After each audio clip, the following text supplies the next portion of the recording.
I want to take a moment and talk to you about something really important, and that's post-competition. So my bikini competition was on Saturday, and today is Monday. And if you've ever done a bikini competition before, you know that the week after your competition is probably the hardest week for me. It's harder than any of the weeks leading up to the competition. Now, why? This is like completely natural as humans. Like when you reach a goal, you can get sad afterwards because it's like a death of a goal. Like you reach something, you worked really hard for it, and now it's not there anymore. And that can make you sad. I mean, I'm really positive. I am like a super positive person. And today, I wasn't so positive. Like I felt sad. I felt legit sad today. And for no like good reason, because I placed. I mean, I did really well. But I found myself watching the bikini competition like over and over again and being like, oh man, like I could have definitely done better there, and I could have done better there. And I find myself critiquing myself, and it's just really strange. It's like, you know, the time period right after, I felt super happy and grateful and excited. And then afterwards, I feel sad. And the same thing happened to me during my last competition. So it's definitely a psychological thing as humans that we will feel sad a little bit after the competition, and that's okay to feel like that. It is completely natural. It's a human emotion. You know, let yourself feel that. It's completely okay. Now here's the kicker. What do you do afterwards? I mean, you could do another competition, right? But then you may end up in the same pattern. So how do we solve this issue of post-competition blues? And especially after you compete, you have like your cheat meal, and then now you have no guard bands with what you should eat because who's watching? You know, it's not like you're about to get into a sparkly bikini again and stand up in front of a panel of judges. So it's just you, yourself, and you in the kitchen. And that's when like winners are made, like seriously. So here's the thing. The best thing I find, what helps motivate me, is a goal. And chances are, if you're a competitor, you're really goal orientated. I mean, all of us bikini girls are pretty much type A, really competitive, like we like to challenge ourselves. And so I have a solution for you that I found that I'm really excited about, that I wanted to share with you. All right, what happens to your body when you are nearing competition? Chances are you're cutting, and chances are your body is in a deficit. And when your body is in a deficit, it's almost like, holy crap, you know, like all hands on deck, we're at a deficit, some stuff's about to go down. Now the time period immediately following your competition is a time period called the anabolic effect. And what happens is when you start putting in more carbs into your body, when you start putting in a little more healthy fats, all of a sudden your body, bam, muscle memory kicks in. If you did lose any muscle during your cut, it regrows and grows a little bit more. So this rebound is the time period out of the whole year where you can make gains. Now, isn't that a beautiful thing? All of a sudden you're post-competition, you may be a little bit sad because, you know, you're like, oh man, I wish my booty was just a little bit bigger. And then, ta-da, you have this time period right after where you can make the most booty gains.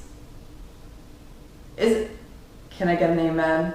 Isn't that cool? So the time period right after, you're like, all right, well, I feel like crap. You know, all I want to do is overeat because my metabolism is just revving up, which you don't want to do, because when you eat large amounts, especially sugary food, you must know this, your glycogen, like insulin levels spike, and if this happens so many times, you're not going to be storing anything as glycogen, it's going to be all towards fat. And you want to take this opportunity to still eat frequent small meals, to add more healthy carbs in there, more oatmeal, not instant, because actually instant, the more processed a carb is, the faster The faster it is, the more it'll spike your insulin. So if you want to maintain insulin levels, definitely go with the least processed carbs. So that there's actually a difference in glycemic loading between your instant oatmeal and between your old-fashioned oats, which is pretty interesting. I also learned that today.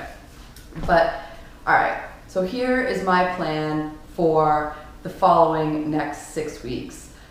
I am an overtrainer.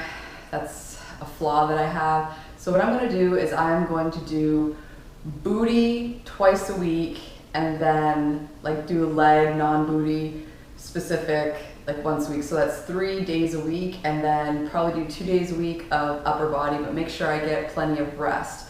Now the 2 weeks leading up to the competition, I did low weight, fast rep workouts, high intensity workouts. So what I'm gonna do is I'm gonna switch it around, and I'm gonna do more heavyweight, low reps to trick my body to get some muscle growth activated. Now, I'm not sure whether or not I have a majority of fast twitch or slow twitch muscles in my booty. So if I had a majority of fast twitch muscles, doing fast, high rep exercises would actually cause my booty to grow more than if I were to do low reps, high weight, and vice versa. If I have slow twitch muscles, then heavy loading would be the way to go. And I'm not sure which one I have, so I think I'm going to do a combination of both. This morning I did do really heavy weight for my booty, and right now I'm sore, which never happens to me, which is amazing. So that means I'm going to load up on some BCAAs, make sure that I'm eating frequently and really getting in those carbs and healthy fats. You know, maybe put in like some red meat. Like after my workout, I was really craving some ground beef, which doesn't happen, but I'm a firm believer, like you really have to listen to your body. If you are regimented and you are disciplined, if your body is telling you something, it's really good to listen to it. So I'm going to get some lean beef and put that into the mix, maybe like once or twice a week for a meal, and see where it gets me. And I can even take progress pictures. I'll do one right now to show you if I get booty gains, because wouldn't that would just be awesome. I'm just happy that I have a goal to take me through this time period. It's really important when you're a bikini competitor to try to make it into a sustainable lifestyle, as opposed to something really drastic, the show's over, and then boom, you're rebounding, stuffing your face with a bunch of crap and feeling like crap, and then you completely like lose your body, and then it's like, ah, you know, and then you really feel bad, and you have to, like, now is the time when you can stop that. Like, you can stop right in its tracks, you can get another goal, you can focus on something positive, and you have this time period, this wondrous time period where you can get the most booty gains, if that's your goal. But being a bikini girl, chances are you don't want to get booty gains. I mean, that's, for me, I want to get hamstring gains as well, because I find fat goes to my booty and it also goes to my hamstrings. So if I want more development in my hamstrings, more muscle development in my hamstrings, that way it'll push against the skin so you don't see any cellulite. I mean, I don't have any issue with fat going to my booty, because when you're a bikini competitor, if you walk slow and you pop that out, having some fat on it actually makes it look fuller and rounder.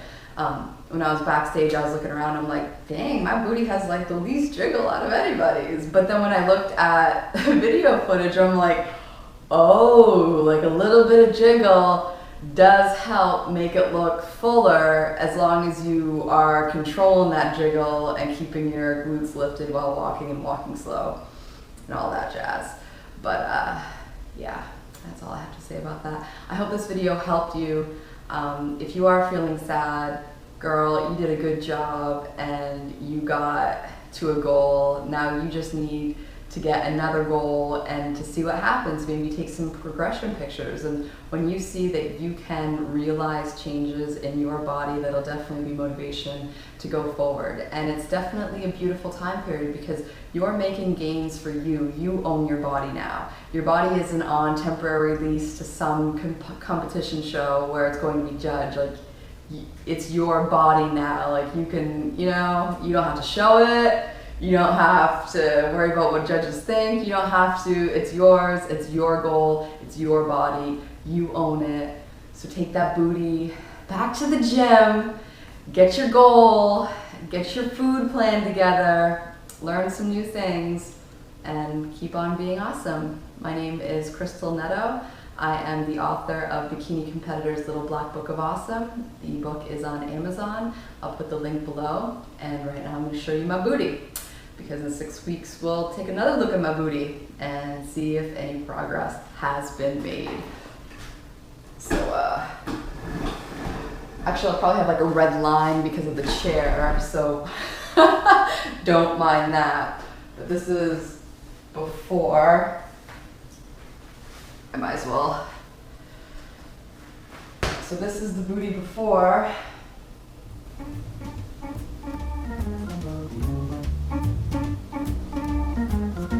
We'll see what happens after. Alright, thank you for watching. Subscribe if you like.